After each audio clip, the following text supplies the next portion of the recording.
Everyone, welcome to Served. I am Andy. This is a special episode for me personally. We've had a lot of fun over the last 18 months. What was going to be a little side hustle has now become like a thing. It's been amazing. We've had great players. I have yet to sit across from someone who I consider my idol on this show. It was one of one, but 8-time Grand Slam champion, tennis icon, my friend, Andre Agassi. Welcome to Served. Well, what's up? So good to be here. Dude, I mean, let me just start off by saying, like, props to your contribution to the sport through this format, because you are not only like thoughtful, you're insightful, and you're fair, and like your takes are, I really enjoy it. Well, and the sport's better off for it. I'll tell you this. I think my favorite thing, and I've told producer Mike this before, is doing a show and then getting like feedback loops from people I really respect, where it's like, you know, we will talk about Zverev's forehand and you'll have this take and I'll have this take, and we just start trading barbs. And that, I think, is like the most fun for me for this entire show. Is basically it's a reason for feedback and to kind of engage and get in the weeds on stuff. So we're so pumped to have you. Thanks for carving this out. I know you're going over to Paris in a couple of days. We're in South Carolina because you're doing everything. Like I'm reading about like Agassi Sports Entertainment, your partnerships with Julo, with Lifetime. You're the Laver Cup captain, and then after almost 2 decades of everyone wanting you to go weigh in on tennis in a formal capacity, you're going to fly over to Paris and start and do the last 4 days for TNT. It seems like we weren't getting hardly any of you for a long time, and there was this kind of void in our sport. And now we're getting a lot of much. You. And no, your words, not mine. But what changed? Yeah. Like, I don't want to ask, why are you back? Yeah, why are we lucky to have you back? Fair enough. Thank you for the way you phrase that too. I mean, those are kind words. I can't say I look at my life in sort of decades, because I'm really not the kind of person who maps out anything, but I sort of follow the ripples, and it was really important to me to stay true to something I promised Steph when we first met, which is like, after she really kind of knew me, it was like, I'm not going to be too busy. I'm not going to be too bored, because I'm really dangerous in both scenarios. And I think when the kids sort of, that empty nest thing, and all of a sudden that chapter, you kind of move into a different season in life, I sort of had this bandwidth and wasn't quite sure kind of what to do with it. Wasn't stressed about it at all. I found interesting ways to engage. I've always wanted to stay engaged with the sport. Like, I've done stuff for people who have been good to the sport, like title sponsors of different things. And I've always tried to be good behind the scenes to the game, but now it's like, I kind of have more bandwidth. And that's the problem sort of when you commit to something. You can't control the workload, because like you do a little bit and then you're in the front of somebody's mind, and then you end up doing something else, and it's just continued. Work begets work. But I mean, it can't be a surprise to you that you've been so successful. I'd say a lot of us hackers don't have the ability to like choose when to come and go. You've been such an important figure to this game for so long. One of its main crossover stars. You can't be surprised that when you decide to come back, that there's work that follows. Like, well, I don't see it in context. I think that's where I probably get a little too much credit from maybe you or outsiders in the game. Like, I don't have a perspective of myself in context with the game. I try to be as authentic as possible. Even you can do math. Well, in shit times, right? At least it was authentic. So like, that's how I engage. It's so real time that I'm starting to realize the implications, and I'm getting the data now of what choices mean in a whole new, arena. But I'm comfortable as long as everything's in balance, generally speaking. And, it really is. How do you feel about going over and working at the French Open? That's a tough question for a guy like me. I mean, I think if there's so I'll ask a better question. What are you excited about, and what are your stressors? Well, I didn't mean to judge it as better or worse, or not a good or bad, but what's tough for me is like, I have my own process when I care about something, and I do care about contributing if I choose to do something. And so my stresses are, quite honestly, doing it adding, right? Contributing, not distracting or not sort of lowering the bar of any kind. So I want to do it well, and I have my own tortured process in doing it. It's not unfamiliar with how I played the game. So am I looking forward to going? And I'm never looking forward to my skin being stretched. There's something I begrudge it, like, oh God, here we go. It's going to hurt. I'm going to stretch my skin.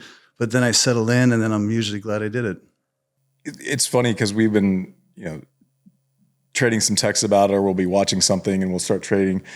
And I can assure you, whatever stresses you have about doing it, nobody else has for you. like ask a good question, put you in front of a microphone. It's never been an issue for you, at least not to us. Yeah. Here it is all of a sudden, right? I can't even find a word. Just you say that.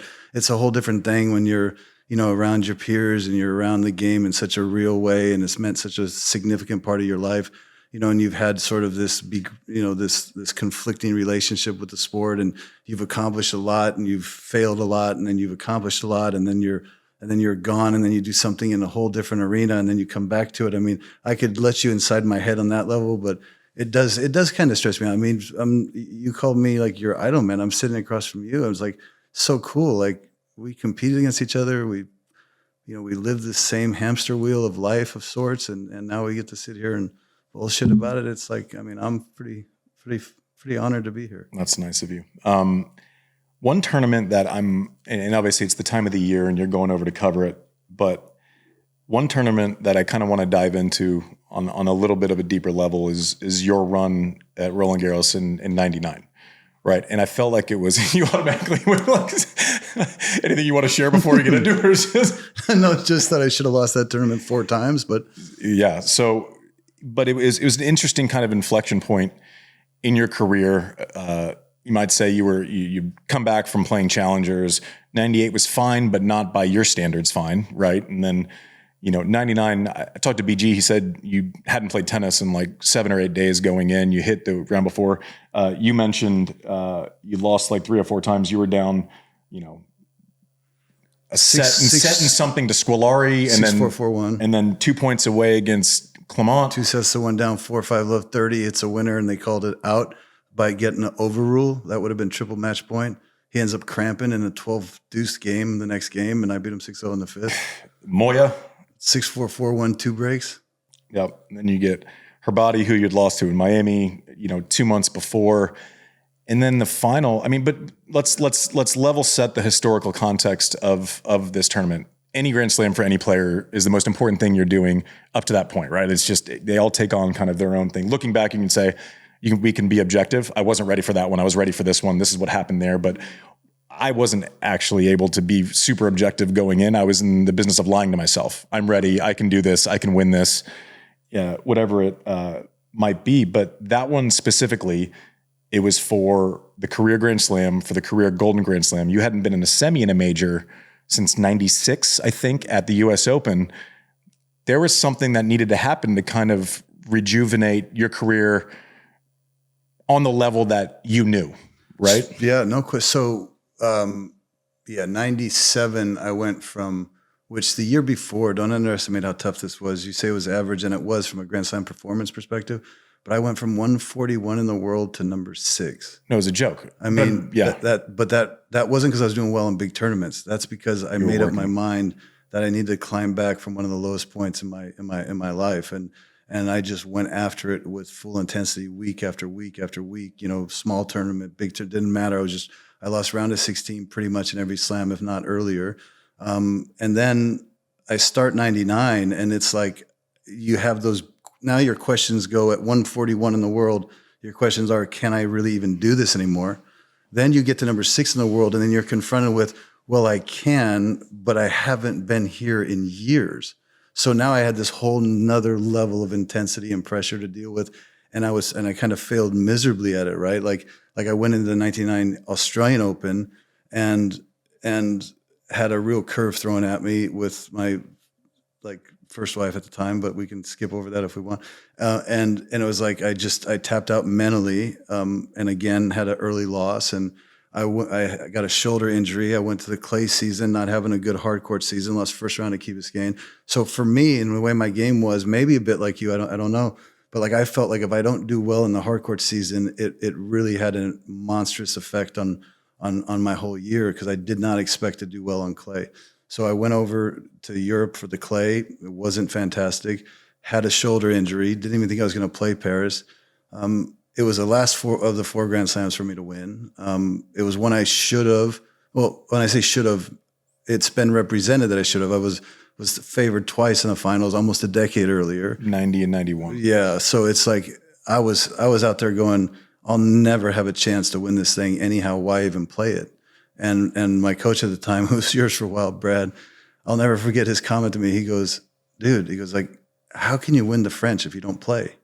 That's how he simplified so good at like big concepts, just dumbing it down to where it's like, oh yeah, I mean, yeah, that makes sense. Yeah. So I was like, so I really was looking at 99 French Open as a way for me to grind out some sets, maybe grind out some matches, but be ready for the rest of the year where maybe I could do something. So that was a context I went in there with. Talk about that, because I did make it too easy. I'm like everything I hate about media, but 141, flipping your own scorecards, the infamous challenger in Vegas that we all remember, where you're flipping your own. Naomi referenced it a month ago because she was kind of doing the same thing.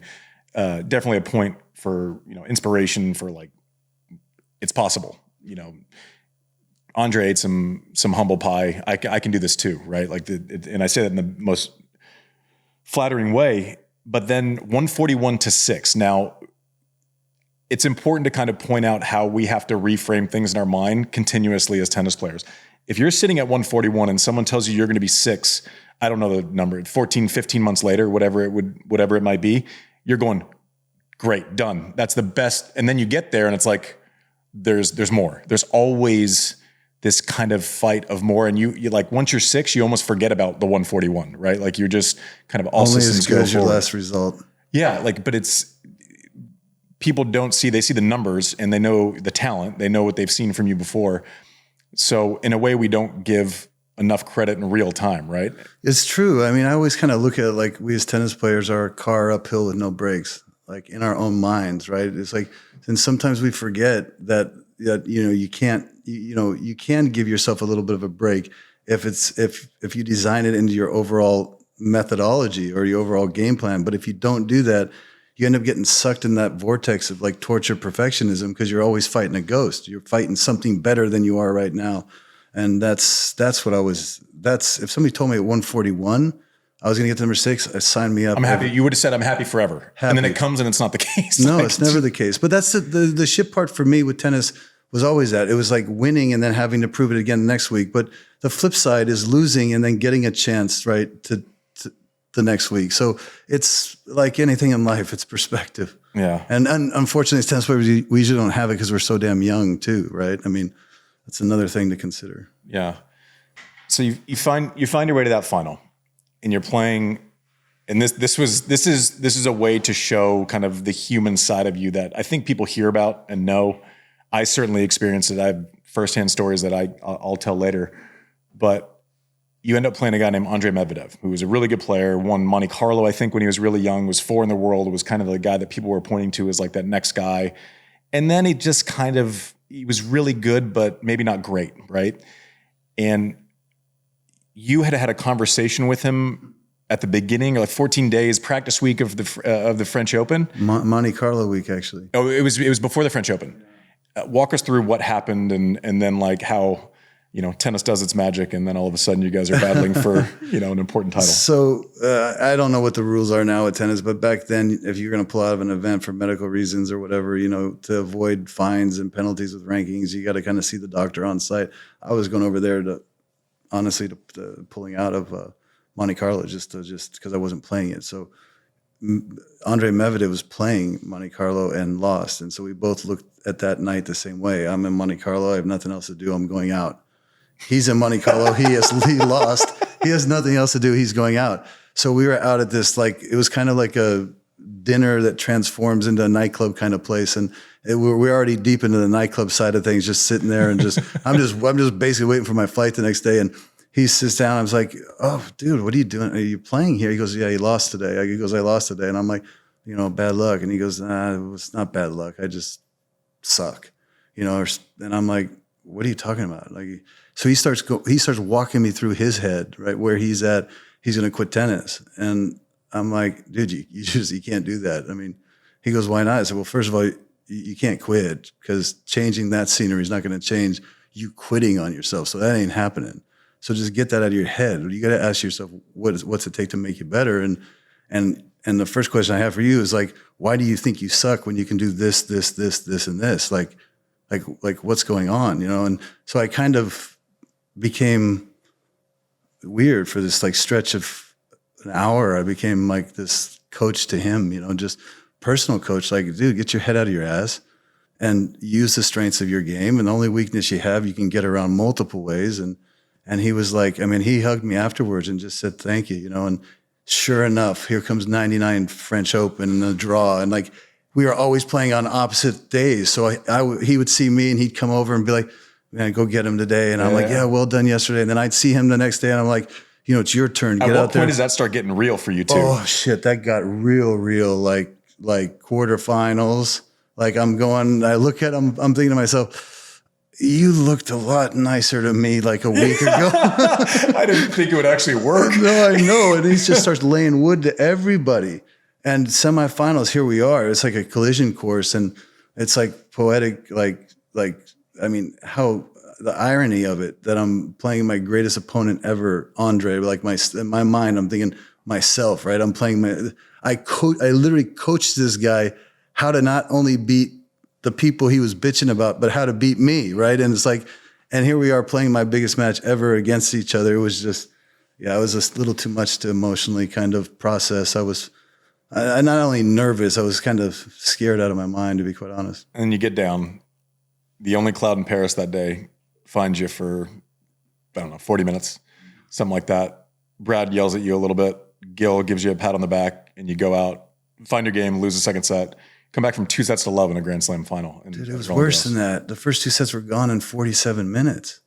I mean, you don't know what it's like to lose in 47 minutes because you can hold serve, right? Like when you lose your way as a guy that played like the way I played. I've lost to you 3-1 before. Like that was about 56 minutes. So if I can't relate to 47, I can relate to 56. That was San Jose. Do you know I actually aced you 4 times in a row that day? Yeah, no, it's the only time I've ever done it. No, you've told me. Oh, okay. Yeah.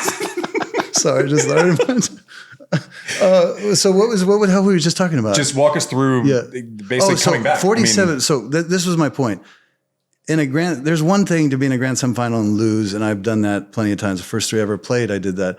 Lost many more, you know, and it's a feeling of heartbreak. Like I'm not sure if I'd rather lose in the finals or lose first round, because then at least I can turn my mind towards like I can use this time back to that tortured perfectionist kind of tennis player mentality. You lose in the finals, it's just like you're leaving a loser. Like that's how it feels. That's how like I won 6, lost 1, and somehow like the heartbreak, right?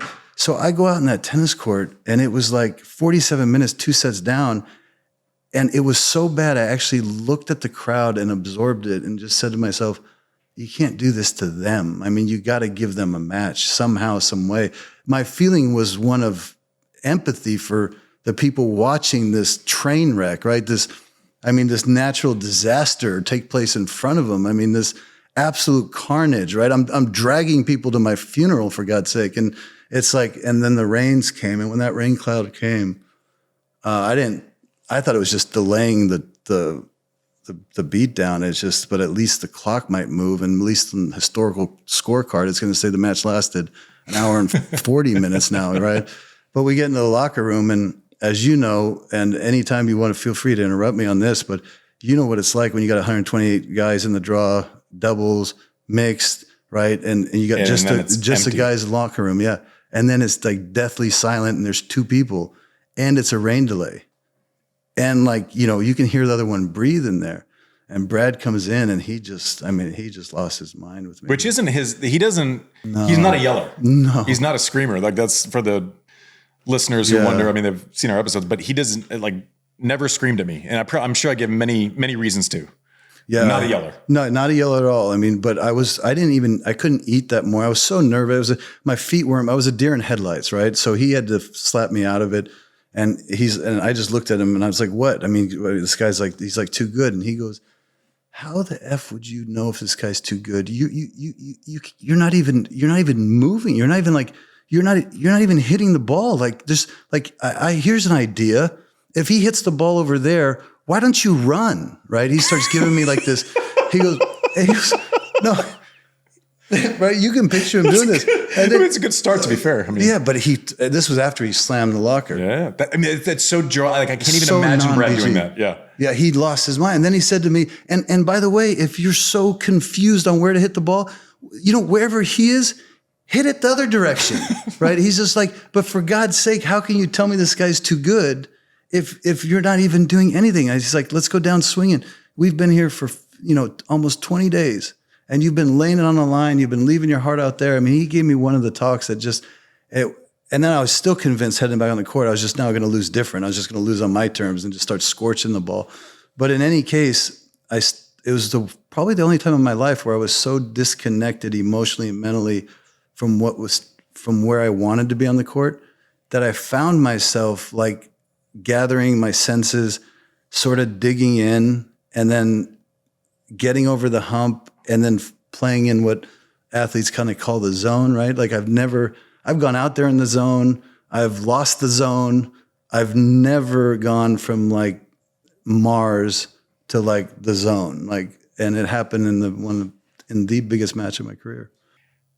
How much of that match, the deer in headlights, and I know we're making it about Medvedev for this conversation, as it should be. How much of that was from, and you mentioned it a little bit before, you go in your first Grand Slam in 90 and you're playing Gomez, you're the favorite, and it doesn't go your way. The next year against Jim, it doesn't go your way. You go in 99, it's a tournament at that point where your game had kind of shifted to where you were probably better on other surfaces, right? Whereas early in your career, maybe that was your better surface. Was there a sense of, this is it, I have to do it now?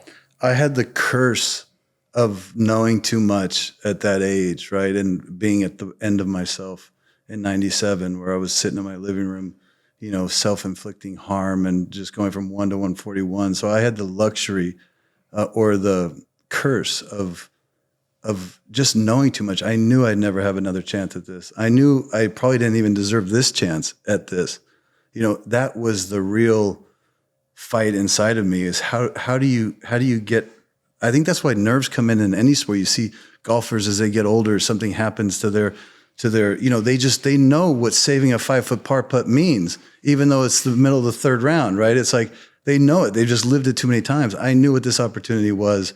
I knew how important it was that I don't waste it. But at the same time, you're handing me like a suicide pill, right? And I could just take it and go home. Like, that's how I felt. It's like I was petrified, and I was just dying in front of everybody. So it was a hard deal. I kind of wish I was young and naive and just letting it fly. But I lost to Gomez, where I was favored in the finals of French.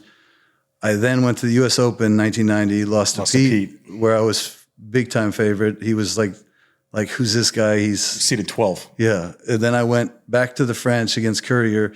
So that feeling is an intense one. I even told Jim in 93 when he beat me in the semis, or 93, beat me in the semis, and then he beat Korda in the finals. That was 92. 92. I told him in 92, after he beat Korda, he came in the locker room at Wimbledon and, respectfully went over to congratulate him.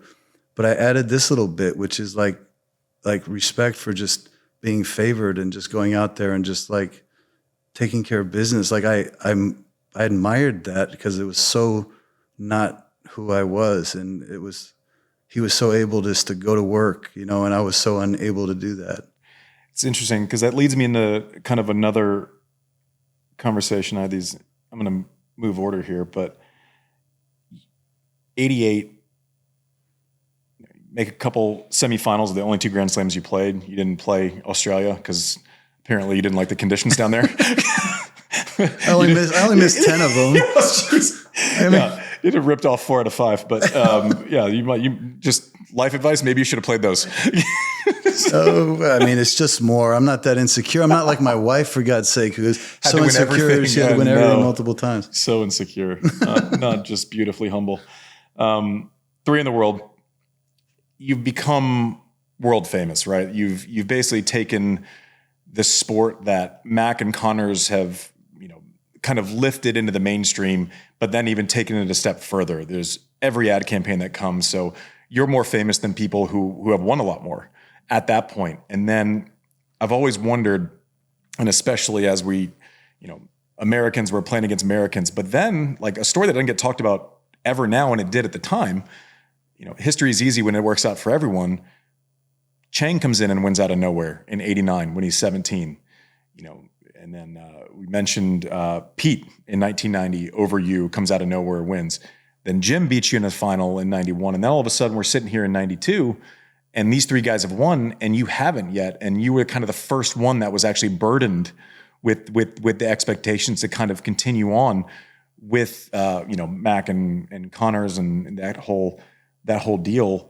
Is that something that you thought about? Was it important to you? Did it matter that they were Americans? Did you care about other people's expectations? Were you aware? What was the fame versus not winning dynamic? Like what was that whole kind of 4 years? Yeah, that's a lot right there. Let me start with this. It's like the Peloton, right? You got four guys, right? You have to work together. You have to help each other believe they can win also too, right? Like I helped them believe that we can do it. I turned pro first and I was actually succeeding, really succeeding on some level, that made them believe, well, then I can do it, right? And then like Chang comes in and says, well, I can win a slam, wins it. And then like Pete's like, well, I can do that too. Then Jim's like, well, I can not only win a slam, I can be number one. And meanwhile, like, yeah, I definitely went from leading to, second place in the Peloton to like third to like fourth, and then just fighting to keep drafts, right? I'm just trying to not let everybody run away. But I was coming off a generation where Americans didn't really, besides maybe Vitas and Mac, but Vitas was never competing for number one in the world. Connors and Mac never really got along, right? And then, like me, Pete, Curry, or Chang, I don't think there's anything more classic than watching us on the same Davis Cup team. Like the dinner room becomes like a Fellini movie. It's like, it's crazy. Everybody sort of has their own thing and it's so individual and it's so like we're trying to be a team, pretending like we're a team, but we just really want to be better than you, because if we're better than you, then that means I'm number one. And then you throw Mac in the mix, who was still a factor, right? It was crazy, but that's why I envied your generation so much, right? Like I looked at you and Marty and John and Eisner and, the Bryans and others that you guys were like, you were like the Aussies or like the French or like, you guys actually went out and sat in the other one's box and supported them during the match. It was like, you guys were like, I never experienced that. Me, Pete, Jim, Chang, we're fighting to be number one in the world at the other one's demise. So you always felt that edge. So what did it do to me in real time as they started achieving way more than me? It made me feel worse about myself, quite frankly. And that heat and that pressure was twofold, right? It was burdensome, but it was also a sneaky accelerant. It was a sneaky motor. It was a sneaky, like, because I've always sort of have fought tennis like an underdog. It's the way I was raised. It was circumstances I had to go against, and they just raised the stakes, and in some strange way I used it. And you were obviously always going to win your first major at Wimbledon. That was a given, yeah. But walk us through, like, there's so many parts of your stories of your story that just don't make a lot of sense, right? And then you start putting in the human element, and you start layering over, certain factors in life, and then it kind of makes sense at some point, but you got to kind of dig a little bit. Like you played in 87, you didn't play Wimbledon for 4 years during this whole upswing of fame and success and the whole, Jean Short, Moulet, the whole deal. You didn't play Wimbledon again until 91. You took 4 years off. Then you come out and win in 92. Like, how does your brain click to where you're obviously not playing it because you think maybe I'm putting words in your mouth, but obviously they make me wear stuff I don't want to wear, and I'm a baseliner. Like all these guys are hitting bombs and coming in, and correct me where I'm wrong. But then when do you feel like, oh, you know what? Not only should I play it, I think I can win it. Like that's a fucking lifetime of mental gymnastics for most. And it seems like you're able to, like, once you can get it in your grasp, then you feel like you can actually wrestle with it, right? Yeah. But what is that process? I've been known to be the person that paints myself in the corner in order to, find a way out. I mean, let's get to the heart of it, right? I mean, because you're saying, how do you make sense of it? I never chose tennis, right? From day one, right? News alert, most controversial thing in my book came on page 1 that I hated tennis. All right, now I'm not making that up. Like, I saw what it did to my family. I saw what it did to relationships. It always meant too much. I always resented it, right? It didn't mean that I wasn't good at it, but you can be motivated through two things in your life, fear or love. And it was fear that was driving me, right? It was fear of my father, the youngest of 4 children. It was just get sent away from home, Nick Bollettieri Tennis Academy. It's like Lord of the Flies with forehands and backhands. I mean, teenagers raising each other, no adult supervision. This place is a hell. I want to burn it down. I mean, like, rebellion kicked in at the age of 13. Told my dad to piss off basically by then too, right? Like, when I tell you I'm living a real life rebellion, and my anger is directed at tennis, misdirected, but nevertheless directed at tennis. I mean, rage is an interesting thing, and I chose to use my intuitiveness of my resentment of tennis. And that rage is something that I knew I didn't want to ever use to hurt people. So I had to direct it somewhere. So I directed it, at the easiest thing in front of me, the thing that was responsible for the misery of my whole life at the time, which I concluded was tennis. And so getting out of the academy was about survival. It was about, here's how I can get out, win. Win. Like, just, okay, now I'm pro, and now I'm out in this man's world with this teenage rebellion. And then everybody's telling me, sticking microphones in my face, asking me who I am, asking me to make sense of why I'm wearing jean shorts. Well, I'm wearing jean shorts because it's a big fuck you to the whole world. It's like, that's how I felt at the time. It's a reality, right? And it's like, so there's this push-pull that was always going on in my decision-making. I didn't play Wimbledon because I felt like I was playing in a giant, like, dollhouse. I mean, on Bambi on ice, it's like grass. I mean, you could tell me to smoke this stuff and I understand it, but to play on it, I mean, like, how do you play on this surface? You can't even stand on. I didn't even get to practice it. They treat you like a stranger in your own club. I mean, it's like in your own tournament. It's like, you're not seated. You can't go over there, right? And you can't practice at Wimbledon because, I'm 16 years old going, anti-establishment, anti-everybody. It's like, and I'm in a man's world trying to pay bills, right? So it's like traveling the world with my brother, just not being begrudged in the locker room. At least that's my perception. But nevertheless, I start to then not go to the locker room, which makes them think I'm begrudging my peers. And then it's just, everything was just compounding. So my whole life has been about, I didn't play Australia because I wanted something normal. And that's called Christmas. And that's called New Year's. I mean, that's how simple it was. That's as simple as that was it. As little as I could play and get away with it, I was thrilled. It's amazing to me though, and then we'll get back on topic because I think that 90. I remember. It's so funny because like your matches, I remember where I was for them, like the biggest ones. Like I remember I was at 92 Wimbledon final. I was at Jeff Lau's house, and we were playing ping pong, and then we were like. And we sat there as 9-year-olds at the time and kind of dialed it in, and then he misses the volley and you go down. It's like, I think even at that point I understood like the weight of expectation and pressure and the release valve and accomplishment and the whole thing. I get asked about your quote a lot about the I hate tennis. What does he? And I'm going, yeah. I mean, it's his truth. It's his reality.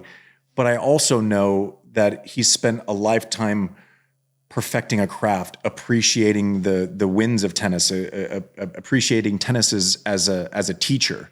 So has it changed in your mind from, obviously when you're 16, you're playing against something. I used to not want to lose because my parents would be mad at me. Like that changes when you're 25, right? Like that's a very different scenario. Like how did your relationship change as you got older and maybe accomplish some goals to where there wasn't that thing that you had to do anymore? Well, like I hear you talk about it. I'm like, this person loves the game. Well, yeah. So it's not when did I go from love, hate to hate, love? And I think that happened probably in the fall of 1997. I was at my lowest point. I've fallen from number 1 in the world. I was doing crystal meth. All right. So, I mean, let's talk real terms here, for God's sake, right? Like I'm doing one of the most addictive drugs, recreational drugs in that exists. I'm trying to harm myself. I mean, like I hated my life.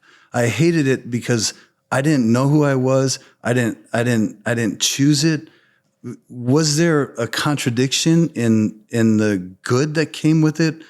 Yeah, when I bought a house for my parents, and I bought another house for so and so, and I got, and you have these contradictions that I had to reconcile, but I couldn't reconcile it until I went full circle, and full circle meant getting to the end of myself. It meant staring across that abyss. It meant feeling so useless that a gust of wind will blow you off the edge. It's like you want to talk about Rio, is going to Stuttgart, getting a wild card because I'm 141 in the world because I can still sell tickets, but I can't hit a damn tennis ball and I'm overweight. It's like I lose first round.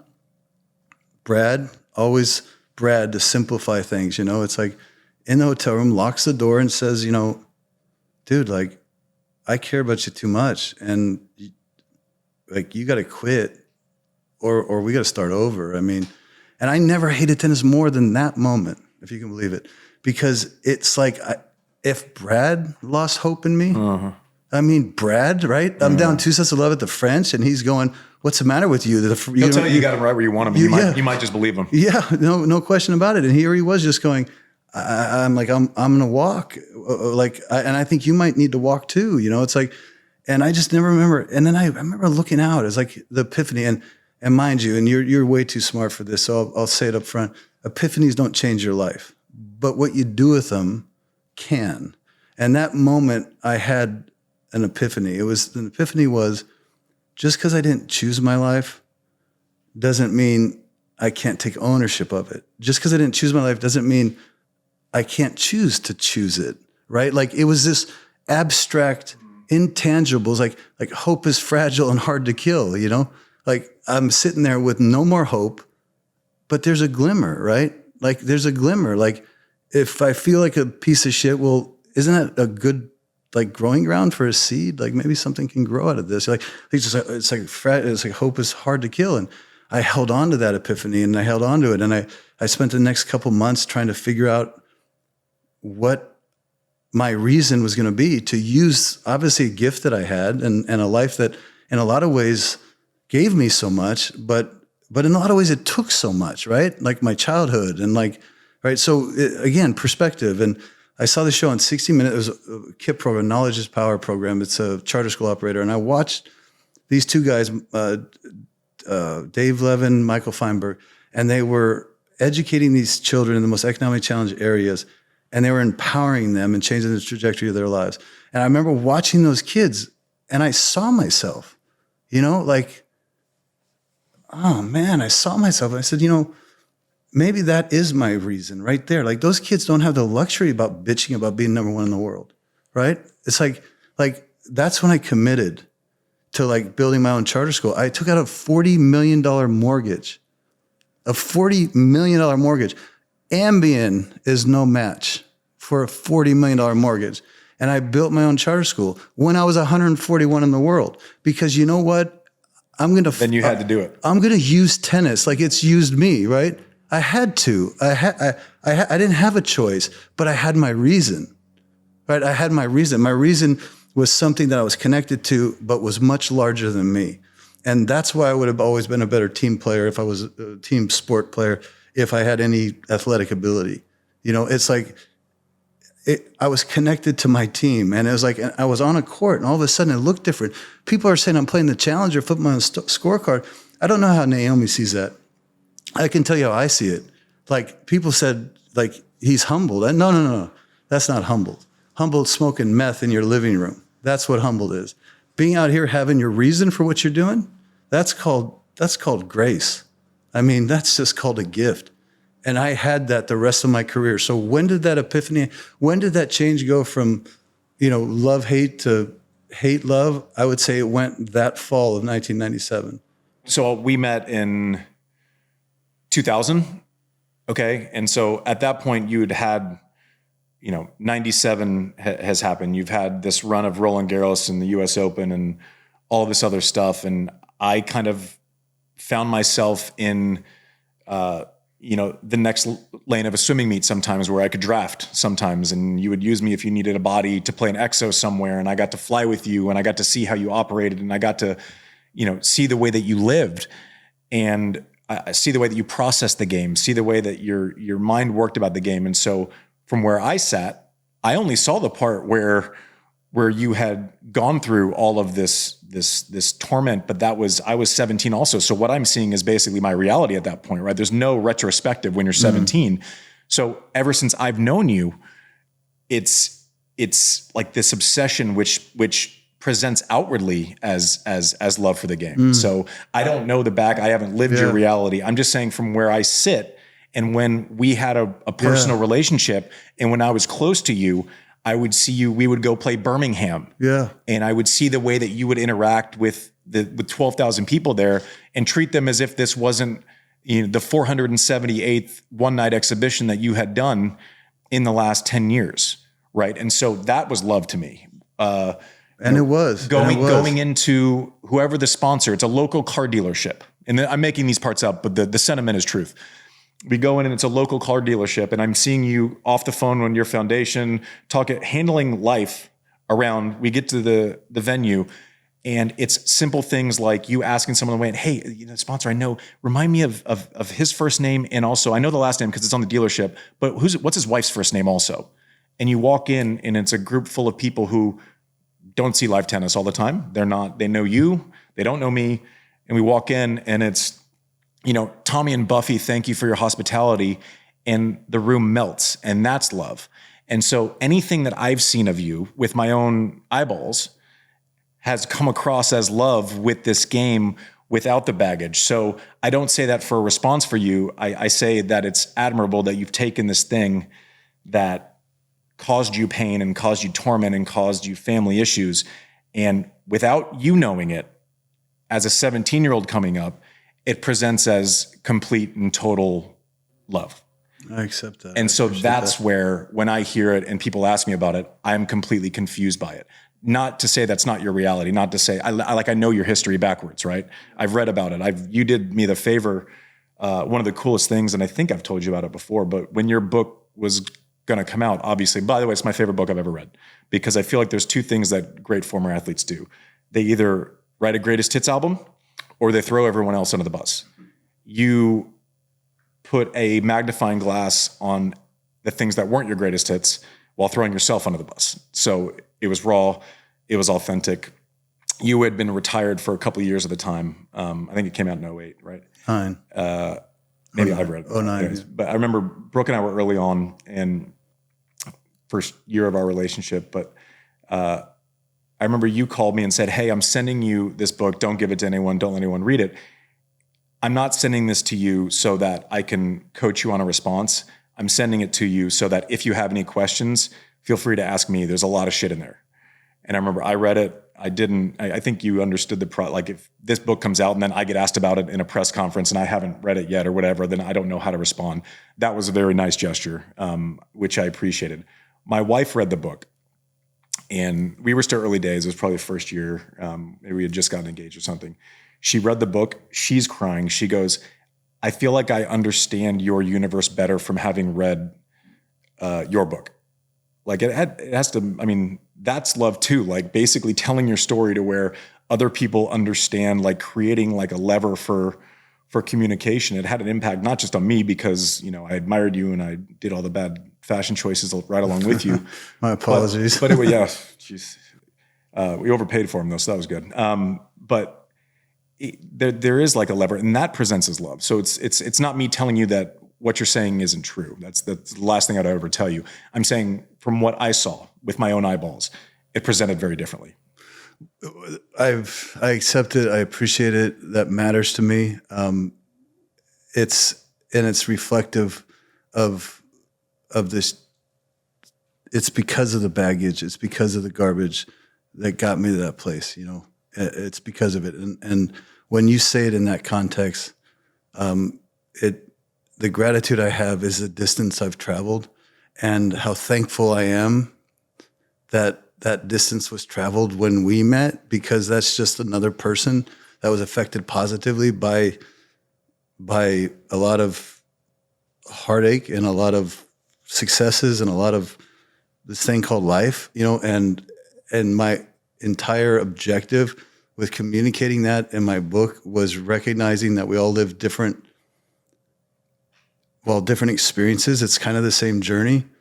And if you can find that overlap in that journey, because I think people look at athletes as unidentifiable because like somehow they're so good at something, but what you have to go through to turn pro at the age of 16, or like my wife playing Wimbledon at 13, like, I mean, think about what you have to go through every day of your life, right? It's like, in some ways we're so overdeveloped, in growth and experiences. In other ways, we're so underdeveloped, we're so not ready for what these things mean. And for me, that conflict, started as a child. I mean, it started as a kid.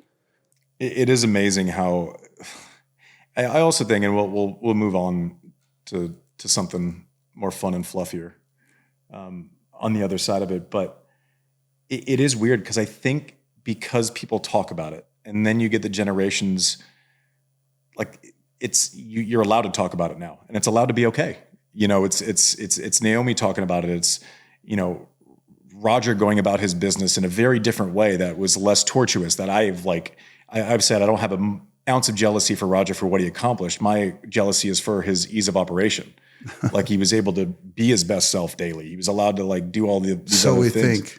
Yeah, so we think. But even so, you would have seen it some way, shape, or form in the toughest moments, like a crack. It's not meant to question it. It's just meant to say there's a lot we probably don't know too. That's probably right. Yeah, I mean, there's a million things, but I think because someone actually rips the Band-Aid off and has a conversation about it, I do think it matters to the people following. So, congratulations for that and kind of walking through that door.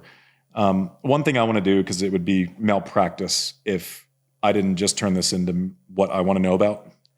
Now, because I have you here, your brain, the way you view matchups, the way you break things down, I expect it'll be on full display at on TNT. Yeah, set the bar low. Thank you.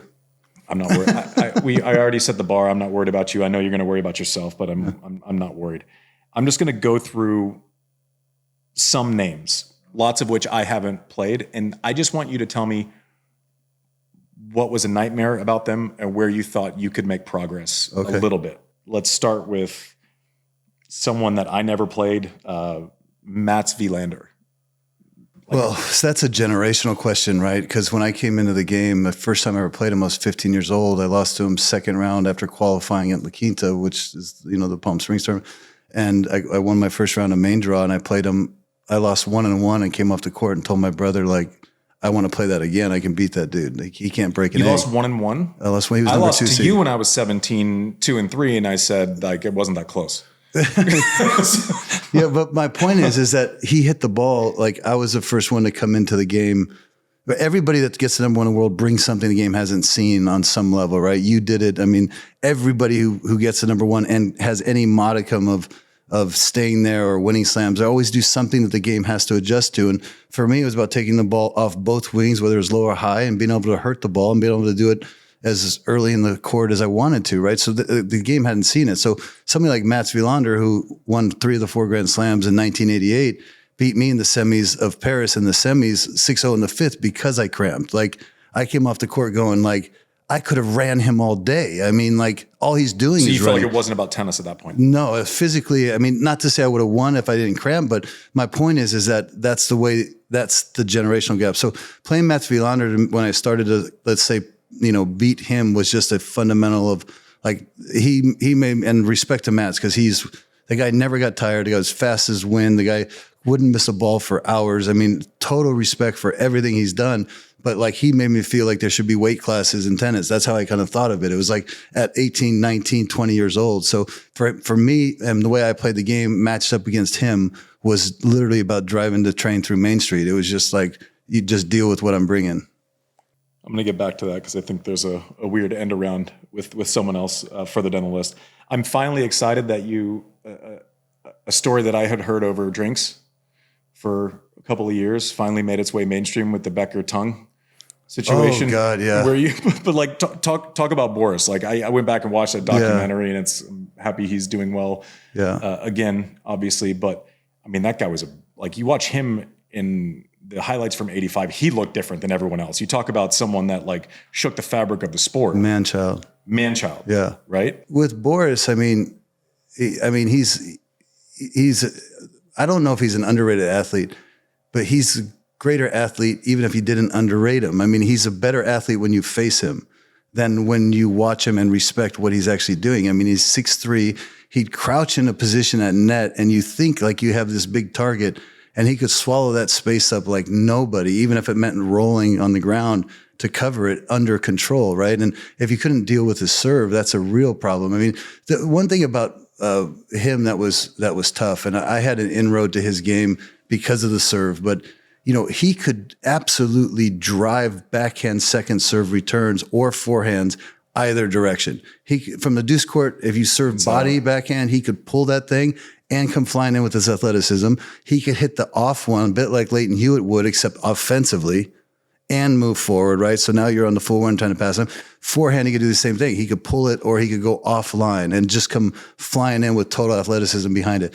Nothing stressed me out more than somebody that could stress out my second serve, right? It's like you just feel like, okay, what's the deal today? So when I played him, my first serve percentage had to go way up, and I had to have something else. I mean, Boris to this day probably denies that he did that with his tongue, but then I would challenge him with this comment, which is like, are you actually admitting I can beat you 10 times in a row? I mean, let's be serious. I mean, like, you're like Boris Becker, for God's sake. I mean, how's that even possible unless? So the guy, talk about somebody that added flair. And I mean, he came into the game not just on the court, but also off the court. He changed the marketplace from the standpoint of sponsorships, and he could take the oxygen out of a room, you know, pretty quickly. Edberg. Eddie, he was classic. So Edberg, you know, when I played Edberg, I can tell you now, looking back, more than I really understood it at the time. But the thing that would always surprise you about Edberg is you thought he had this real weak forehand, right? Which it wasn't his best shot, but it was like just he would look weird, but he could flight it and kind of put it in corners. He could knuckle it, right? Yeah. Like he would knuckle it. So you have to generate a ball off nothing, right? So nowadays with the spin and the strings, it might be easier to manage, right? Getting the ball down if he comes forward or what have you. Not as easy with Pro Blend. Not as easy with Pro Blend. You could, you could reel in a marlin with that stuff. But what he would do is I would go after his forehand, and then all of a sudden he would use the pace that you give him to his forehand. He'd find a hole for it. Then you go safe to the backhand side of the court, and he would just let this off backhand fly up the line. That was the most. His volleys might be the greatest of all time as far as just fundamental first volley. His first volley was like just rocks. Like, I don't know if he's ever missed the first volley. Like if he hit a kick serve, he came in and you were off the court and you buried that thing at a shoe, and he had that court to work with. He's not missing that, like 99 out of 100 times. He's not missing that volley. I mean, Pete could do some incredible things at net, but he can miss that volley. You know what I mean? Edberg's not missing that volley. But his shot that was most underrated was you hit a routine ball to his backhand, and he would just hit it routine back. So you're always managing that cost risk. Why do something you don't have to do? Then the next thing you know, you go, okay, well, I don't need to really take risks, so I'm not going to. And then he would just hit this off one-handed backhand, like flyer, like line, and come in behind it. And he was one of the hardest guys in the world to pass. How would the way that Becker and Edberg cover the net differently? Because, you said you couldn't find space against Boris, but Edberg, the footwork was more intense, whereas Becker felt like he was tumbling towards things a little bit, at least just watching. Fair enough. Edberg read the play, and he was there 85% of the time. It's he read it. Like Boris waited till you hit it, and then would explode to the and spot. then would just swallow the space with sheer athleticism, size, and ability to lay out for it. Right. So he's taking athletic 6'3" and turning it into 6'6" with good hands. Right. So that's how I would differentiate the two. I always felt to me like I went to pass Becker. He was waiting for me to hit it, and I felt like Edberg was like maybe a step ahead on the percentages of where I'm going to hit it. Talk about Mac.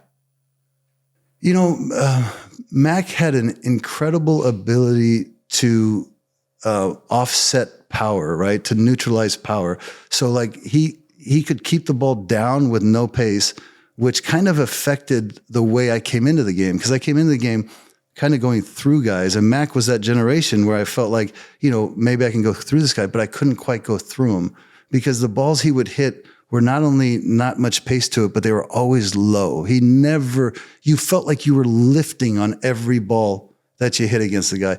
Plus his ability to cut angles was a joke. His speed was way underrated too. I mean, he was quick. I mean, the guy had unbelievable footwork and he took unbelievable angles to the ball. I mean, especially in the forecourt, but even in the backcourt. I mean, if he shoveled a forehand from the lefty side, right? He shovels a forehand, towards down the line and gets bad direction and you crank it cross, he's already committed to an angle at that ball and he's butting that thing down and coming in. So now you're actually behind, you're having to lift it and having to generate and he's on top of the net. You always feel like you're lifting the ball against him. Talk about Connors. Be nice. Listen, I mean, I've Connors, when I looked at him as an 18-year-old, I saw somebody I recognized in the sense that he always had his team around him. He always seemed like he had this appropriate, appropriate paranoia about him, right? Like he didn't trust anybody that wasn't on his team, but he trusted his team immensely. And there was something I identified with that. I mean, what he did for the game was incredible. And I mean, Jimmy surprised the hell out of me when I played him by his ability. Which would have been later on in his career. It would have been later on, although years later he was still got to the semis of the Open, right? Yeah. Pretty incredible. I was really amazed at Jimmy's ability to take pace and use it against you, right? So if I hit a hard ball to his backhand, he would maybe stay with one cross to my forehand, then I'd hit it hard again to his backhand, and then he would take a two-handed early like inside out shovel, like a two-handed side spin shot like line, and he would come in. He was only like 5'9", but man, he only came in on his terms. And when he came in, he charged. Talk about a guy that never missed a volley. I mean, he made sure. I mean, he turned his racket into a sand wedge. Do you think we have this thing in tennis where if someone's a baseliner, that means we don't give him credit for the volley? Because like the three of the best volleyers I've ever seen are watched: Connors, Hewitt, and Rafa. Thank you for saying Rafa. Right? Like, yeah, completely. Like, but we're so lazy. If they're like a baseliner, that means they don't like, just because they don't come in a lot doesn't mean they're not golden when they get there. You know what I would have loved to have seen? I would have loved to have seen Rafa play a match where he had to come in 68 times. He still would have won it. Just to watch what he could come up with to set that record straight. Jim Courier. Yeah, Jim was the first guy that was a bigger bully than I was. I mean, you know what I mean? Like he was when I realized the game is changing. You know, Jim had a heavy serve. Don't kid yourself. His second serve was heavy. It was hard to hurt his second, hard for anybody. I mean, he had a winning record against Krajicek. Krajicek couldn't even come in behind his second serve. You know what I mean? He had a real heavy second serve, and he had a big first punch like no tomorrow. I mean, this forehand inside out or inside in was monster. He was always looking to take it early. And although his backhand was awkward and I could imitate it at will and probably tell you his grip just by how many times I saw it from the other side of the net, but if it was in his pocket, I mean, he could bat that thing. And it was like a flighted kind of, it would like sail almost. Yeah, it was low and you're going, please go long. Why do I have this feeling like it's not going long? Chew up the last 2 feet. It's just, it eats you. If that ball bounces, it's like you want to get it to his backhand, and he squeezed that court as good as anybody. I mean, you had to go after even Jim's with your ability to hit it to both corners, it's still like it was heavy enough to where you didn't feel like you could take shots there. You know what? I didn't, when Jim did most his beating on me, was before Brad, and I didn't really have a coach. So I mean, so I, you didn't know how to use the weaponry. Nobody ever told me go after his forehand to open up his backhand so he couldn't get that ball in his pocket, right? Like nobody ever told me that. But even if somebody told me that, he's still hard to execute against because he's still going to get that first ball every chance you don't hit it perfect. Michael Chang. You know, here's a great thing I'll say about Michael. Maybe one time I've ever played him where the second set was easier than the first. It did not matter what scoreline was happening. That match was going to get harder as the match went on. He was a problem solver. He was a competitor.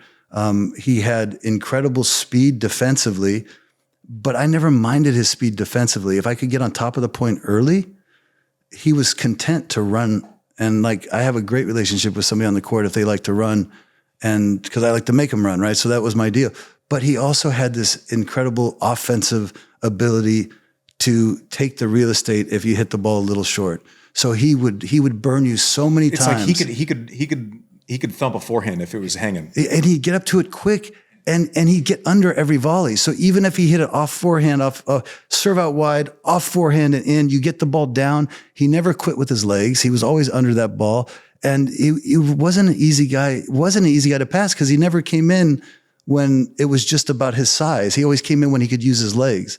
And so he kind of presented challenges. I don't know what our career was. He beat me 4 times, but every time it was like in big matches. I mean, he beat me in some big matches because I knew, and that's another thing he'd wear on you. You knew he was punching in the clock. And it's a tough one. Like I had that with Hewitt. Like you knew going in that it was just, you might win, you might lose. You were going to feel horrible at some point in the afternoon to where it's like, this guy's, he's tougher than I am. He's fitter than I am. He's like going to ask all these questions. He's not going to blow me away, it's almost this weird pressure mechanism where it's like, okay, it's up to you, right? Which has its own like set of, getting the wheels turning. Oh yeah. And the gravitational pull of, being so close to the finish line, yet the opposite magnet feeling against him. You're trying to close out a match and somehow you go, why does the finish line feel so far away? Talk about Lendl. So Lendl brought a lot of physicality. He was the first one to bring real training and like I can play for 7 hours kind of thing to the tennis court. But Lendl needed somebody who struggled with his slice backhand. He needed somebody that struggled with that. No, it wasn't. He got me early in my career, but that shot is a shot I kind of looked at as opportunity, but if somebody can't handle that hard, like let's just call it like a Todd Woodridge kind of, stick slice, and they lift that ball to that guy. I mean, his serve was underrated. God, he could hit his spots on his serve. It's funny you say the Lendl thing. That's how I felt against a lot. If I could get away with a chip to switch directions and to like move it around, I was fine. But then the three people you needed to beat to win a major had no issue with it. Like, and it was or if they like chip better. The 3 people you needed to beat to win a major had no problem with anything. I mean, for God's sake. We're going to get to them. But even like Murray. So like I would chip to Murray and all of a sudden he would chip it back. Chip short. Yeah. It was a better chip. It was a Dr. Feelgood chip. And it was a better chip and it was going to worse spots. Like, it was going to my back instead of his backhand. But that's kind of the way I felt. If I could get away with the chip, then I'm beating whoever was across the net 99% of the time. Yeah. And they were like you were to Lendl, it took away that option. And it was like, I'm having to deal with this. Now I got a really whole serve. Now I got to, yeah. It's seriously, Leighton Hewitt. We'll go into kind of another generation. Yeah. Leighton Hewitt. I mean, gosh, he was a puzzle for me for first couple times I played him. It was a puzzle.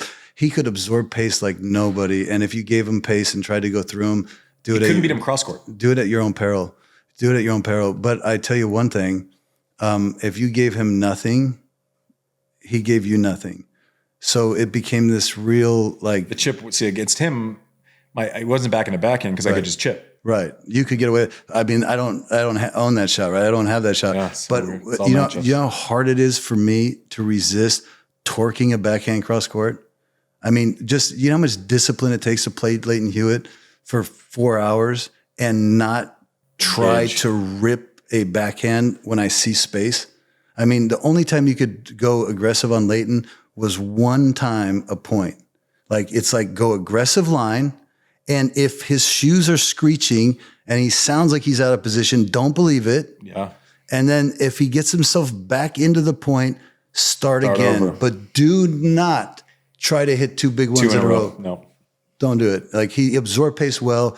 Plus, he was one of the first ones to really turn defense into offense. Like he was one of those defenders that can go from like scrapping, then you don't quite do something, and he's gone from the forehand corner inside the court and the backhand corner. That's the thing with like their defenders. I mean, all the great defenders that we talk about throughout. We're talking about Chang. We're talking about Mats could come in. Yeah. We're talking about Leighton.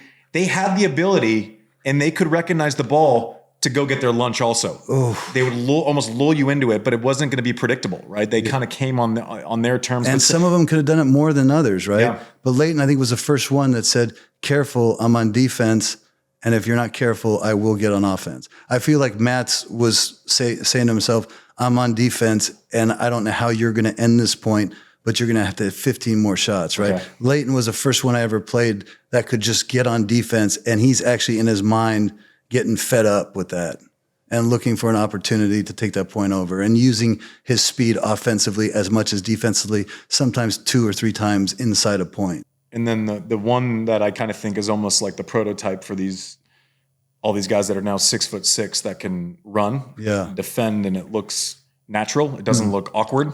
It's not like, like Marc Rosset was 6'7" when you played, but he looked like he moved like he was 6'7". He could punch in the face, but he was Marat Safin. Marat Safin was, first of all, he's 6'5", right? Massive, yeah. Yeah, massive. So Marat Safin was let's call it my days Zverev, right? Like big, tall dude, serve from the trees, monster backhand, better forehand. His forehand was, he absolutely could dismiss any ball in the mid-court off both wings.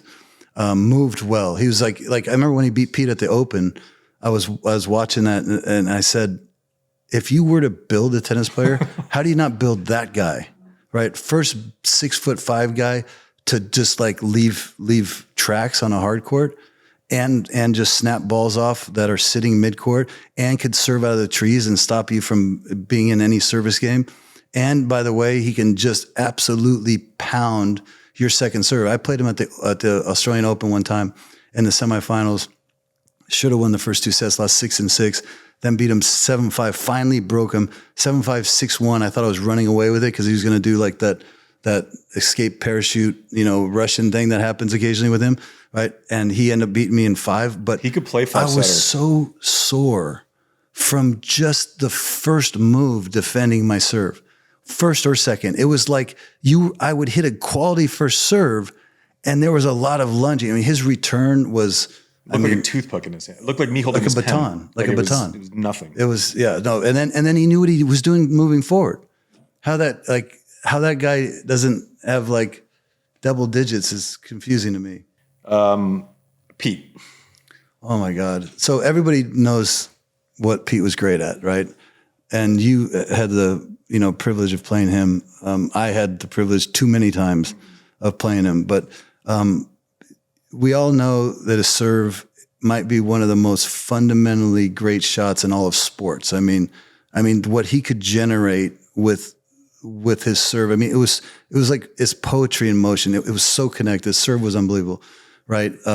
Speed. He was selective about his speed. So you could actually think to yourself, maybe doesn't move that well. But then when he sees opportunity or smells blood in the water, he turned on those jets. That dude had a 40 that would just blow out anyway. So speed, we knew. His hands, we knew. Here's the one thing I think people didn't really get about what Pete was so good at least as it related to how it matched up against me. He refused to let you get rhythm. Refused it. When I say refused it, it was like that dude would hold serve and then he would try for 2 points on your serve. And then if he didn't win those 2 points, the game's over. He didn't care. His goal from that point on, the rest of the game, was for you not to actually hit another ball, right? And so what you end up realizing is, geez, here we are. We've held serve uneventfully. He held it. I held because he shanked a ball. This games are going by in a hurry. And all of a sudden it's 30-all and he's hitting 3 chips in a row to you. Or all of a sudden it's 30-all. And he hits something off the frame and it floats and finds a piece of real estate. And then he uses his speed and darts forward with his hands. And you go to hit what you would call a routine passing shot. And you realize, I haven't hit this shot in 25 minutes. And you have to now hit it to not lose the set. Pete's one of the only guys I ever played in the finals. When you get to the finals, you're playing well. And you don't worry about playing well. You just hope you can do it better. When I got to the finals and played Pete, I worried if I was going to go from playing great to just not playing well, because that was his ability to sort of lull you into this abyss. This like you just felt like, okay, nothing's happening. Why is this set over? Hold on, time out.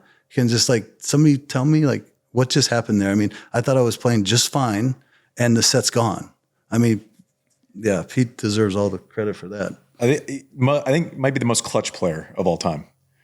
He was unconscious about like just he would do this thing, and I don't think we operate this way. I'll speak for myself. I definitely don't operate this way. He could lose a set in practice Saturday before a Monday to some chucker who's ranked 400 in the world, and it wouldn't even affect him a little. And do you think he even played a set in practice? I saw him lose to so many bad players when he was training at Saddlebrook. I was there. I mean, it was like, but doesn't. And I asked him, I said, how do you even? He goes, I don't know. He's like, it'll be there. I'm like, what'll be there? He's like, it. I don't even know what that is. Like, I don't know. So a quick little story about him. He was retired, a couple of years retired. I was still playing, and they were trying to put this deal together where me and Pete play Mac and Connors, and there was this whole handicap system. And it was for like huge dollars or whatever. So I called Pete and I'm like, like, what do you think? And he's like, yeah, I mean, you want to do it? I'll do it. And I was like, like you saw me last week and, I'm hitting the ball pretty well. I haven't seen you in 2 years. Okay. I was like, how are you doing? Right. Like, talk to me about your game. He goes, I mean, just give me a couple of weeks. I'll just roll the arm over. I could just imagine that conversation with you. If someone said you had to play like, you would have been like, I need to like get everything right. Like I would be in a tailspin. I would have paid $1 million not to put myself through it. Yeah. Pete, one time we were on a flight and I had him trapped because we were the only two people on it. So he had to talk to me. And I remember he told me, and it just broke my soul. And I knew he was absolutely right. He goes, you were just good enough from the baseline for it to be a problem for you. He told you that too, huh? Yeah. Yeah. I'll never forget.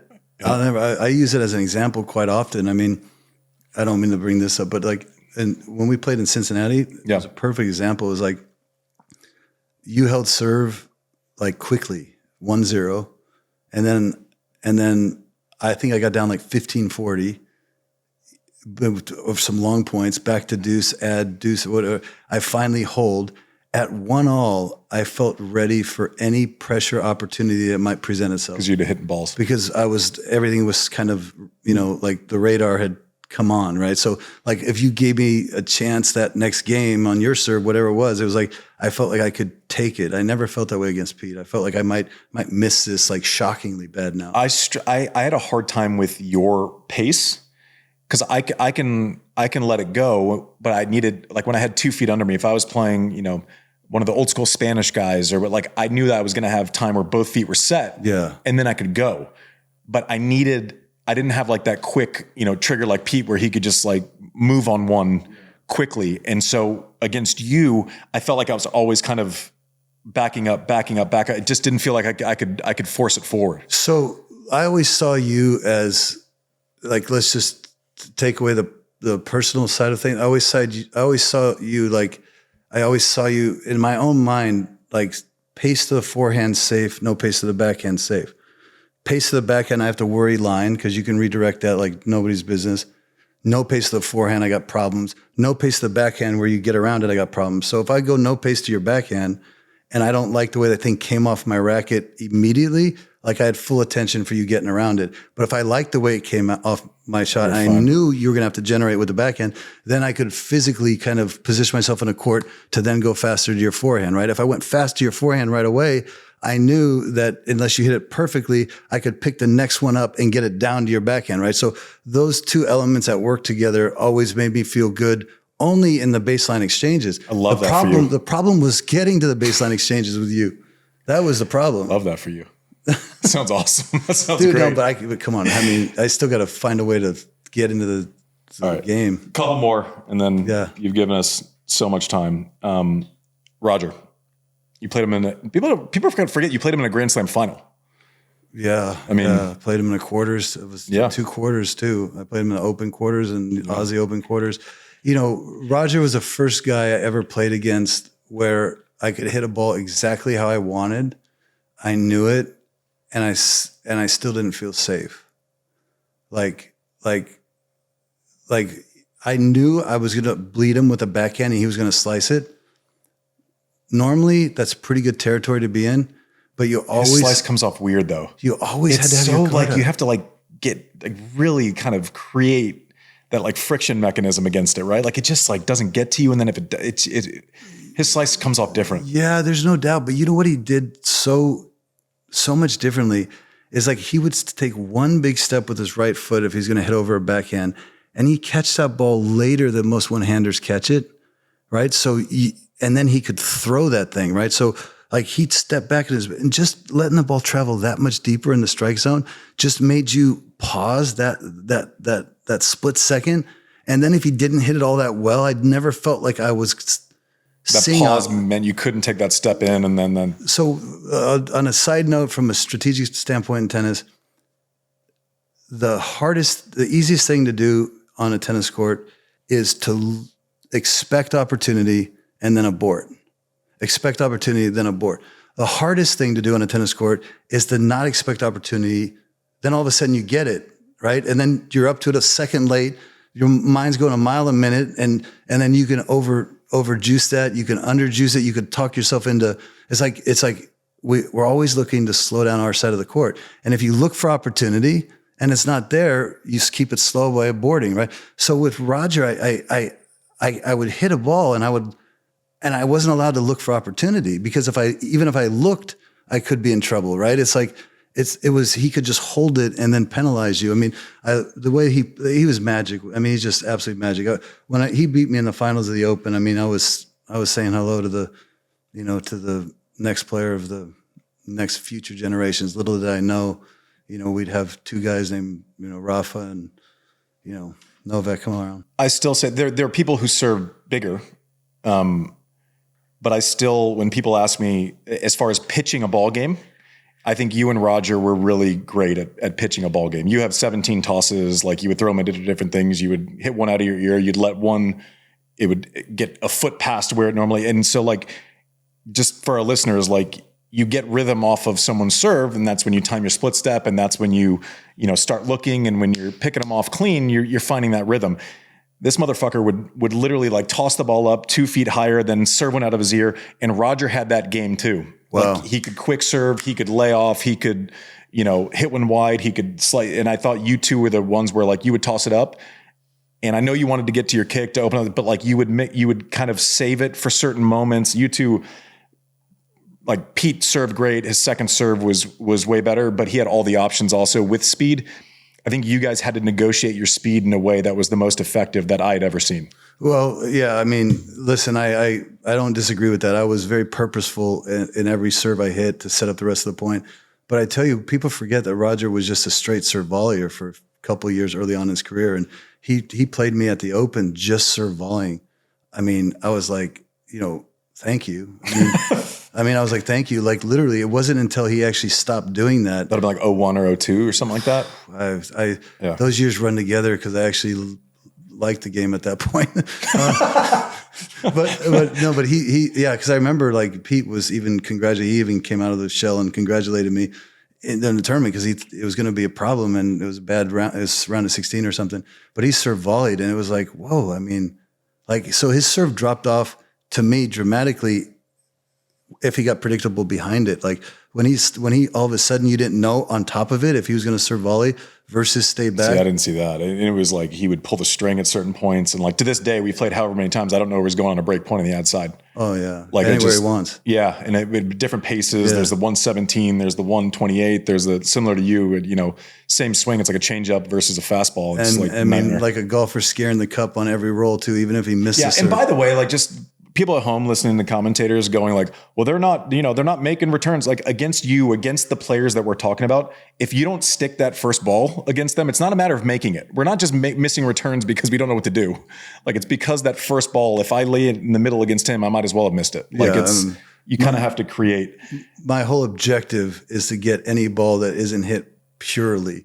I mean, when I say purely, not just off the string, stuck, but depth or direction is getting penalized. And when you walk off the real estate of that tennis court, that's about everywhere except maybe 2 feet from lines. Talk about Rafa, and I want to get it back to I drew a line from Matt's because you said, he likes playing defense and I like making people play defense. I want to say Rafa might be the one that changed that. You guys played in 2005 in the final in Canada, if I'm not wrong. I remember watching that one and it felt like, he's taking Andre's shots to the corners, but he's creating this spin profile that it was the first time I'd seen you uncomfortable after you had gotten kind of on top of the point. Yeah. And so unfortunately that year it was a high bouncing Canadian Open court, which is just bad math there with Rafa. He was the first guy I ever played where I looked at him going out there, not knowing better. I looked at him like, okay, lefty, a lot of spin. If you go after his forehand, he's going to leave a lot of balls short. You can dictate from there. I don't mind if he's going to get to extra. Same thing you're saying. But I went out there early in the match. I pounded one backhand cross court. He tried to fight it off and go deep. I took the next one early and I moved him around and won the point. And I literally think I physically saw him like the Terminator go, okay, I got it. Next time he does that, I'm going so high and so short that in order for me to take that thing on the rise, I had to commit so far into the court.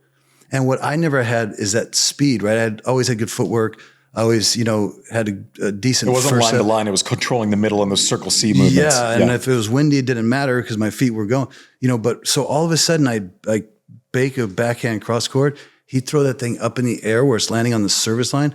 If I don't get up on top of that ball, I have to now back up, else it's going to be way over my head. So I'm literally going, okay, so I got up on top of it and I hit it. If you don't hit it perfectly, he's bruising you. No, you're stuck in the middle of the court. You're done. He's on your shoe tops. So then I said, okay, I got my play. Now he's going to do that thing and I'm going to commit and come forward and just screw it because he's way over there, right? He throws a spin up, just take it early up the line. I'm already at net. Like literally I'm already there. He's in the corner. He still finds a way to throw that thing at my feet. I actually hit a great, for me, drop volley, right? Because it's the only play I had underneath the net. And he runs and throws that thing over and around me. It wasn't in till it bounced. And then he throws a vamos like 3 feet away. And I'm going, respect. Respect. I mean, that's too good.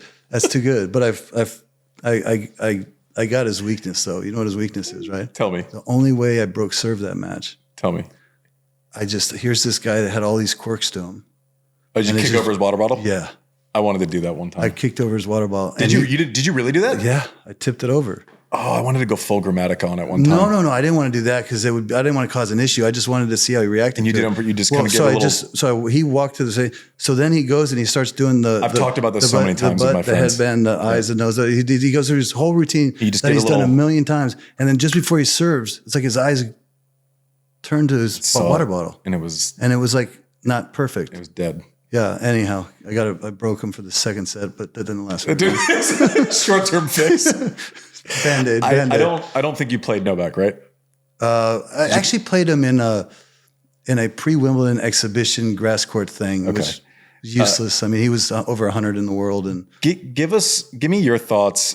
A lot of times I use you as the example of him being able to control the middle of the court, but then you add 5 inches, you add the length, you add the defense, and it's like, I don't know where to go. What do you see when you spent the last 20 years watching Novak? I see the greatest defensive player the game's ever seen. And shockingly, this might shock you, but when he needs to be,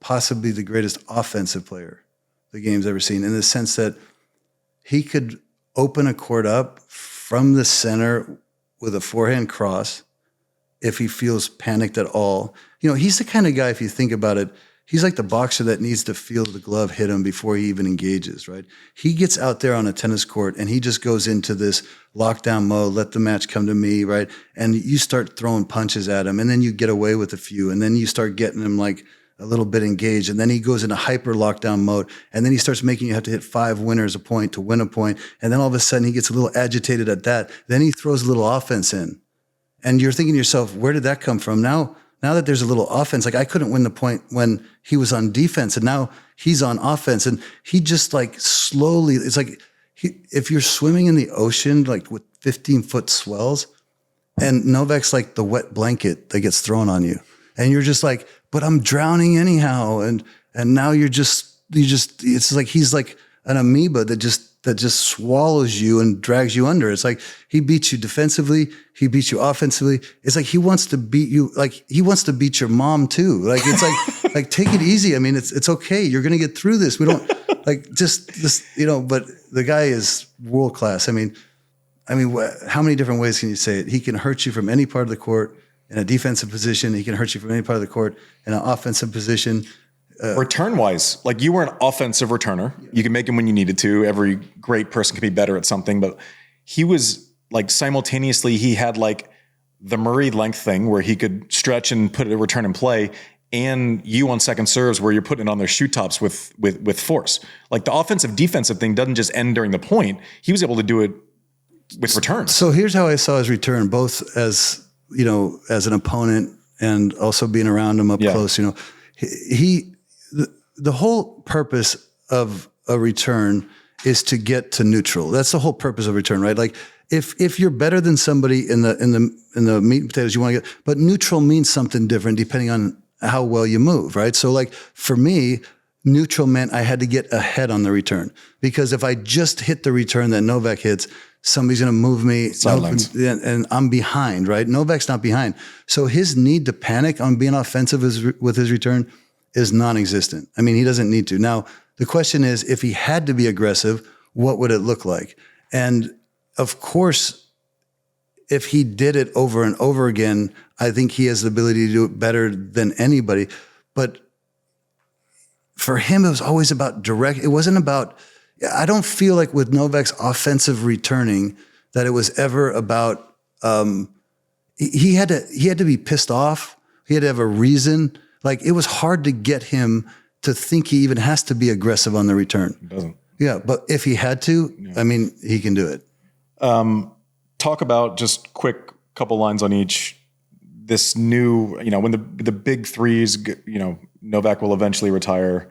We had this, where they swallowed up 60 some odd Grand Slams over time, and we're like, stingy bastards. Okay, yeah, we're getting back to some parity, and then Carlos comes in as 1-4 by 22. Sinner is looking like an extension of Novak. Maybe not the defensive skills, but when he gets on the front foot, he doesn't just hit it through the court. He hits it through the court. I was amazed at the amount of shape that he has on it and how heavy he hits it. Like, he's like an algorithm.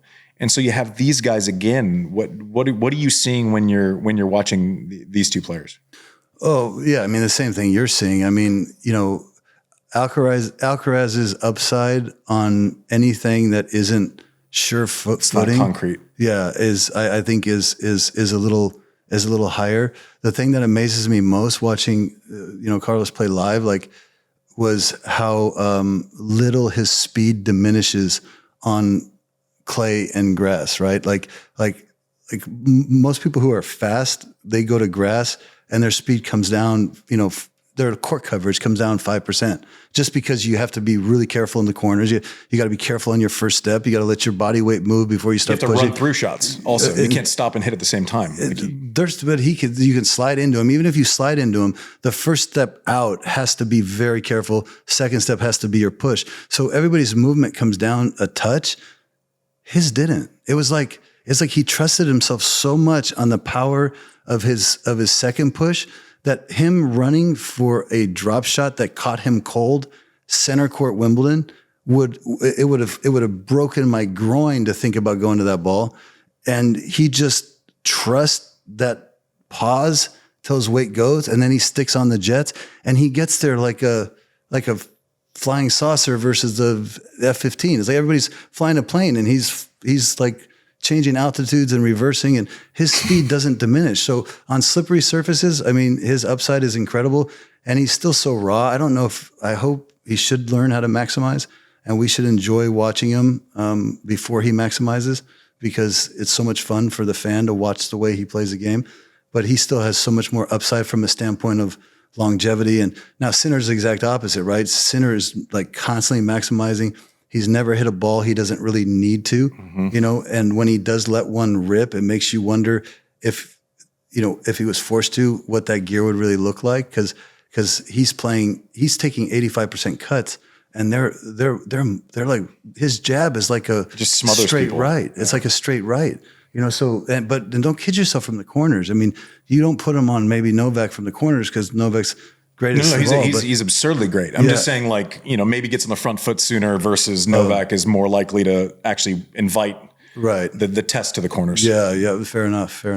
Yeah, I mean, Yang just wants to take over it and never look back. He just smothers. I mean, let me ask you a question. You had to call it today. In hindsight, whose career do you think is better resume, Alcaraz or Sinner, when it's all said and done? If you had to, we're popping off because life can throw curves. One there, I don't know is the answer. My thing would just be on the early things we've seen with Alcaraz and injuries. I don't know how a body moves that fast for 15 years. And that unnecessarily But I said the same fast. thing about Rafa. Yeah. Right. So I was wrong about Rafa. I thought there's no way this guy plays past 27. There's just no way. Yeah, but there's a difference. Isn't there a difference between running for every ball and trying for every ball like Rafa did versus creating unnecessary like duress on yourself? Yes. I would go Sinner just because I can see him doing the same algorithm. I view him as a piece of software, like input, output, input, output, input, output. And with Carlos, I'm just like, he's an artist. Is he going to get tired of it? Is he going to Speaking of, he's a little edgy this tournament. I don't know when you're airing this, but we're talking about the French Open. Tomorrow. Yeah, it's Monday. You'll be out on Tuesday. He's been a little edgy. I don't know. I don't hate it. I don't hate it. Yeah, let's see what happens. Curious to see it. I would go Sinner just because it seems like every Tuesday is kind of the same. But neither would surprise me. I say that with zero confidence. One thing I want to touch on real quick before we finish is can you talk about how you scheduled your practices at Wimbledon in 1999? I didn't. You didn't, but Brad did. Did he have any instructions? He seemed to think that it was supposed to either be before or after someone. Oh, so that's become. Yeah. So I would Wimbledon in 92 alongside my now bride, Steffi Graf. I guess if you ever win Wimbledon, it was probably next to her during those years. And there's the first year they canceled the dance. And I was just bummed about that. Tried for a few years, wasn't worthy enough apparently. But then we won the French together in 99 and maybe gave me the confidence, maybe I'm worthy now. I don't know. So it was her birthday and I knew that, and so does the world, but I was flying back to London and I was like, I wanted to just accidentally run into her and accidentally give her a birthday card that I made and accidentally leave my phone number on it, what have you. So I just, so Brad would schedule practices, it was simple. It's just, he go there, Graf +1, and then I stalked her the whole tournament. So I'd show up early and I'd act like I stretched. But by the way, pause on that shit for a second. Because anyone who knows Andre, he would walk into the locker room, he'd kind of go like this, like do this, and then go practice. And then if he actually stopped at the locker room on the way to his car, it was a miracle. Yeah. Less time spent in the locker room than maybe anyone that's ever been on tour. So the fact that you're out, it didn't stretch. No stretching, no massage. No one's ever seen body work. It's like this thing. What happens? What happens when Andre goes home? We don't know. But it certainly wasn't stretching. So the fact that you're out there 15 minutes early, kind of pretending to stretch is the best part of the story. Oh, without a shirt on, too. Without a shirt on. But you know who spent less time at a tennis court than me? Was Steph. Yeah. I mean, because she had the luxury of because she won every match in 46 minutes. Yeah, exactly. Totally. And but she was the same way. She just zip, zip, zip, gone. Yeah, no, that was definitely, I was not. One time I might have been on the table more than once, but I remember one time that I was on the table, I think it was Henman. He looks over at me and he goes, "Can I just say something?" And I was like, "What? What's up?" He goes, "This is a real honor." And I go, What's an honor? He goes, "Actually being on the table next to you, because I don't think anybody's ever done that before." Ever. Yeah, because I was just never, it wasn't my deal. The visual of you scheduling practices around her practices and actually getting there and stretching would have ended me. We didn't know each other at that point, but that would have absolutely killed me. You want me to tell you when I knew Rafa, I would never beat him? Yes. And That's what I would want. I was at the French Open. I don't remember what year it was, but it was one of the years where I said I shouldn't come back to this tournament anymore because I have no chance. But in any case, it was in 2000. And here's this 17-year-old kid. And you remember those lockers where they used to click them, right? With the codes? Yeah. So you get your code, and then you have to click the number. You couldn't just go to the number. So you have to click, click, click, and you look at his code, click, click, click. And then I was the only one that I prided myself on how hard I worked. I was the last one, leaving the job, so to speak. Except this kid comes in later than me, and we're the only ones in the locker room. And I could see him through lockers, and he looks at his code, and I was like, oh, he's a rookie. He doesn't know. He's trying to figure it out. And click, click, click, click, click, and it doesn't open. And he's like, and he starts again. He looks at his code and click, click, click, click, click, and it doesn't open. And he goes, bam, and he hits the locker. I'm not kidding. It's God is my witness. He hits the locker. And then he's like, shakes it off. And I'm going, is this kid serious, right? Then he's like, click, click, click, click, and it opens. And he goes, vamos. No, he didn't. You're making this up. No, I'm not making it up. There was no one else in there, and he self-vamosed? He was like in a war with the locker, and he was going to win it, and he won it. And I was like, I can't beat this guy. It says that's too good. I mean, then he proved it 14 times. Yeah, it's crazy. I'm gonna tell one more anecdotal story, and then we're gonna let you go. But like, there are a million stories like this about Andre, where it's this offset of being serious and also kind of loving shit as much as I love shit. So Doug Spreen, who is my trainer from 03 on, but used to be in the locker room. Andre wasn't. He would only be in there before he had to like go on or something. It's like a hot day in Australia. So this is twofold. One, I was in there, it was like 02 probably, maybe 03, something. And it was like everyone's complaining about how it's like, oh man, it's hot out there. And like I was expecting like, oh, okay. And he go, fuck's wrong with you? I was like, what? What are you talking about? He goes, imagine complaining about a job where you only have to be better than one person a day. It's like, yeah, okay, that lands. I thought you were going to tell the Prentice one. Well, yeah, I'm going to tell the Prentice one. This is my favorite. You know which one I'm going to tell. It's the best one. So it was Dougie Spreen was in there. Dougie Spreen tells this story. Who's Dougie Spreen? Dougie Spreen's my trainer, and he was on tour trainer forever. So when you see someone run out on the court and have to fix something, that was Dougie for a long time. And then he worked for me for my entire career. Once I won enough to make enough money to pay him. But so you're playing Prentice. He's a good player, German dude, but like a lot of you go to Australia, and especially Andre was in his run there. Like he was in 4 out of 5. He was Novak numbers for half a decade, and Prentice, like, I don't know how to explain it. Had like the short calf, like coming from Germany. You'd see people get to Australia and they were like too pale to take the heat. Like you would see, it's like that guy's freckles need to connect in order for him to handle this heat, at some point. So dangerous player, kind of punchy, like would bleed you a little bit, but like not super consistent. One of the last guys to finish on the opposite foot when he served kind of situation. But I guess Andre said to Dougie before he's going out, it's hot in Australia. And I guess you said to him before you went out, you said, Dougie, you're going to have to come get him today. And Dougie was like, come get him? What do you mean come get him? He's like, you're going to come get this guy today. And Dougie's like, all right, something else. And so sure as shit, like apparently you go out and you're just bleeding him corner, one of those hot days, and he can't get you out of the center of the court. And you're just like, you have one story probably gets overtold, but you're laying off of it. Like you're happy to extend pain.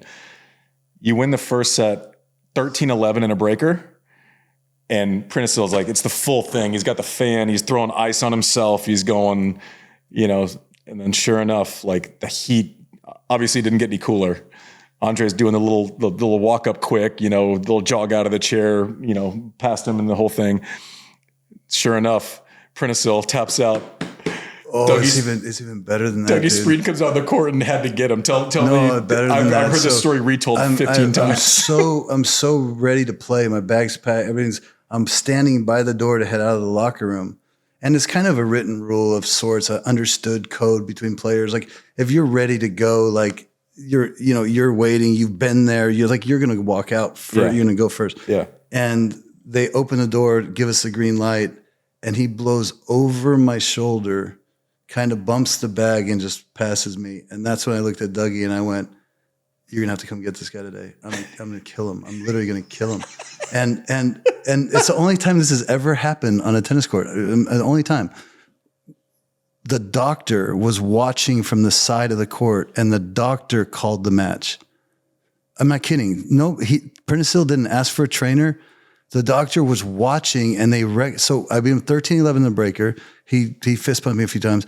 We start the second set, and it's the strangest thing in the world. Fist bumped me a few times. It's like he couldn't find the ball. He was like, it's like he was seeing three. I don't know what he was. He just looked gone, and the doctors came out. His heartbeat was like something in the 180s, and he's breathing fine.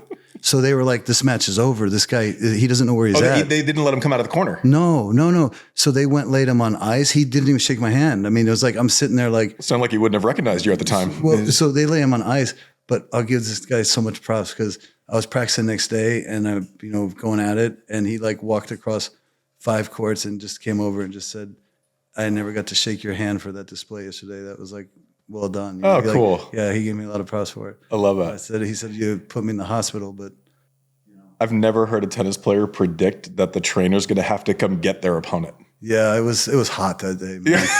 It was hot. My shoes melted, and literally your bottom of your shoes. That was the rebound ace days where it would absorb the heat so much that literally your shoes would melt. So going down in Australia, you'd walk down 6 steps or 5 steps, and then you'd have to walk up 2 or 3 steps. So it was like you're standing at the bottom and you're looking at it, and it looks like it's this rubber surface. It smells like burning tires, and you see the water. Yeah, you see like the old, I don't know what it's called. You see in the desert, and it smells like burning tires, and it's like, this is going to be. And there was nothing worse than a 110-degree day where it starts to rain, they close the roof, and everybody's thrilled for the players, and you're going. No, it's more humid. Now it's the worst. Now it's the worst. And the ball doesn't jump. Like, it's good for the fans, bad for the players. Horrible.